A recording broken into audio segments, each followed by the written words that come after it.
students, today we will be discussing the topic that is division of integers, right? First and foremost, students, I will make you understand the rules of division of integers, right? It is exactly the same as we did in the multiplication of integers, right? But still, it's a new concept, so just go through this rules first. First one is, students, when a negative integer is divided by a positive integer, that means when one number is a negative number, another number is a positive number, then what you are supposed to do, that it is telling you. We divide them as a whole number. First you need to do the division and then put minus sign before the quotient. That means whatever the answer you are getting, you have to give the negative sign to that answer. Let's see some students examples based on this rule.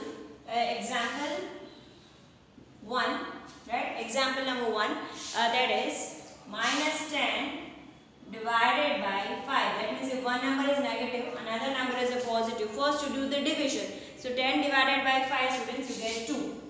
Then what should be the sign with this answer? You have to give the negative sign. Let's see another example, students. Minus 20 divided by 4.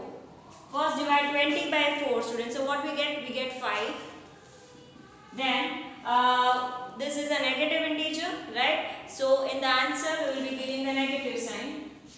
Students, you can also remember like this. That means if out of two numbers, if one number is a negative number, that means if negative sign is coming one time, then answer should also have the negative sign. But if the negative sign is, students, coming two times, that means even times, right?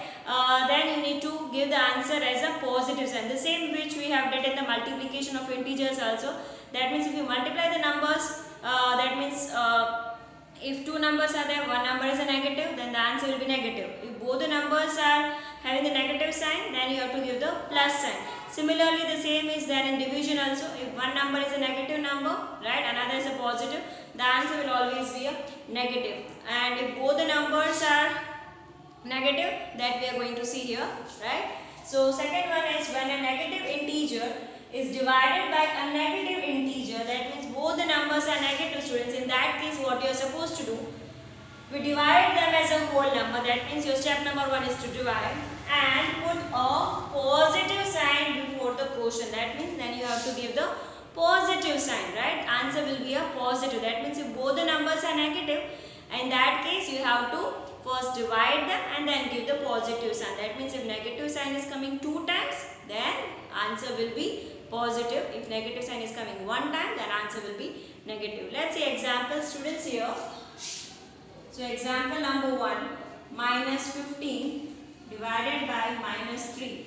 That means both the numbers are, students, my negative numbers. So first divide 15 by 3, so you will get 5. And the answer will be positive. And if you don't write anything, students, that means it is considered as a positive sign only. Next example, students, that is minus 25 divided by minus 5. First divide 25 by 5. So what we get? We get 5. Then both the numbers are negative, so the answer will be positive. Right, students? I hope you clear with the division of integers. Okay, students, now let's understand the topic, that is properties of division of integers. Properties of division of integers. In that very first property, students, that is closure property. Students, you have already gone through the closure property in addition and subtraction of integers, in the multiplication of integers. Again, it is coming in the division of integers also. The closure property says that whenever you divide any two integers, the result should be an integers. Whenever you divide any two integers, the result should be an integers. Let's see whether the division is following the closure property or not. Let's see some examples, students, here. Example number 1. I am dividing minus 8 by 4. I have already explained you the rule that whenever you divide a negative integer with a positive integer, so first you divide them. So 8 divided by 4, that is 2. And one number is a negative number, yes. So the answer will be negative only.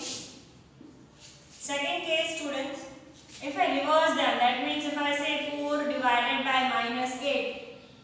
So 4 divided by 8, we have to, students, divide 4 by 8. Right? So here the answer will be coming in the decimals. Here the answer will be coming in decimal because first number is a smaller number. So your answer will be 0.5. And not only 0.5 students, we have to give the sign also, because see, one number is a negative, right? It is not necessary कि पहले वाला number के पास ही negative sign हो. Second number can also have a negative sign also, right? So only one number is having the negative sign, so the answer will also carry the negative sign only, right? Third case, students, -8 divided by 3. -8 divided by 3. Students, if you see this -8 divided by 3, here also the answer will be coming in the decimal. It will not be completely divisible. We cannot divide 8 by 3. Can we divide? We cannot divide. So let's see the answer of this, students. 3 2s are 6. Then remaining 20. That means it is coming 2.6666. Right? Now here also one number is a negative, so we have to give the negative sign to this number. Right? So we can say that, students, here the answer is not coming an integer, it is only coming in the first case, right? In the remaining two, we are getting the answers in the decimals. That means here there is a mix of whole numbers as well as decimals, right? So we cannot say that the divisions are closed under this property, right? Because to have this property, all the answers should be an integer. See, this is an integer, -2 is an integer. But -0.5, -2.6 is not an integer. Integers are always a complete number. But these are not the complete number. They are the decimals. And decimals we call it as a part of a fraction, right? It's a part of actually the fraction. So, if we are coming as a mixed answers, that means integers, then fractions and decimals. So, we cannot say that the divisions are closed under this property. Okay, students, now let's understand the second property, that is commutative property, students. Commutative property you are already learned in the addition and subtraction of integers. You have learned in multiplication of integers also. Again, you have to learn in division of integers. Now, what the commutative property says, students? Commutative property says that whenever you take two integers, right, and you divide them in any order. Any order means, that means if you change the places of the integers, the result should come same. The result should come same. So let's see, students, whether the result is coming same or not. Say for example, my integers are, okay, -8 divided by 4, students. If I divide -8 by 4, then I am getting the answer as 2. 8 divided by 4, it is 2, and the one number is a negative number, so the answer will be negative only. Okay, now I am just reversing their positions. That means I am changing the position. That means -8 will be going at the place of 4, and 4 will be coming at the place of -8. So I am changing the position, students. So now 4 needs to be divided by 8, right? 4 को 8 से divide करना. 4 is a smaller number. So when you start dividing, students, then you get the answer as 0.5. 0.5, or you can say that if you do the fractions of 4 by 8, 4 ones are 4 twos are, so 1 by 2 का मतलब होता है 0.5. Now here one number is a negative integer, so the answer will also be a negative only. See, students, can you say that the answers are coming same? No, the answers are not coming same. So we can say that division are not following the commutative property. Division is not following the commutative property. You take any example, it is not going to follow, right? I hope, students, you understood this topic. Okay, students, now let's understand the third property, that is associative property. It is exactly the same as of commutative property as far as functioning is concerned, right? But there is a slight difference, students, between commutative property and associative property. In commutative property, students, we take two integers, right? And in associative property, we take three integers. Only this much difference is there. Remaining things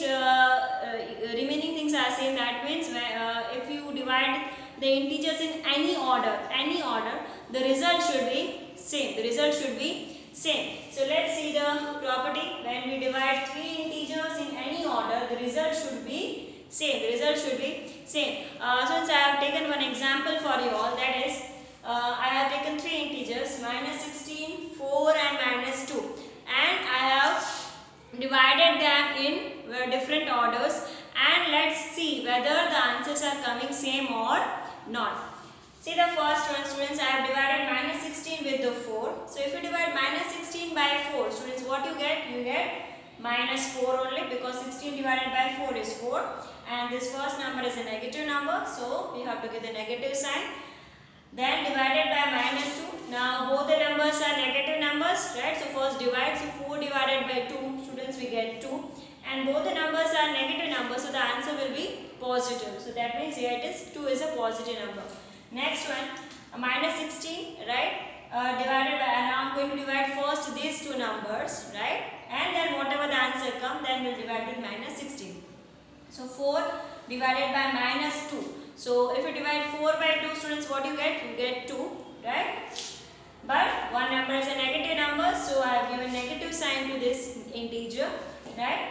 Minus 16 divided by minus 2. Now minus 16 divided by minus 2, both the numbers are negative integers, so the answer will be positive. But first divide them, 16 divided by 2, that means 8, and both the numbers are negative, so the answer will be positive. Third one, minus 16 divided by minus 2. So first here we are again changing the order, and I have taken minus 16 and minus 2, right? So minus 16 divided by minus 2. Both the numbers are negative numbers, students, so the answer will be positive, right? So first we divide 16 by 2, we get 8. 16 को अगर हम 2 से divide करेंगे, so we'll get 8, and both the numbers are negative numbers, so the answer will be positive.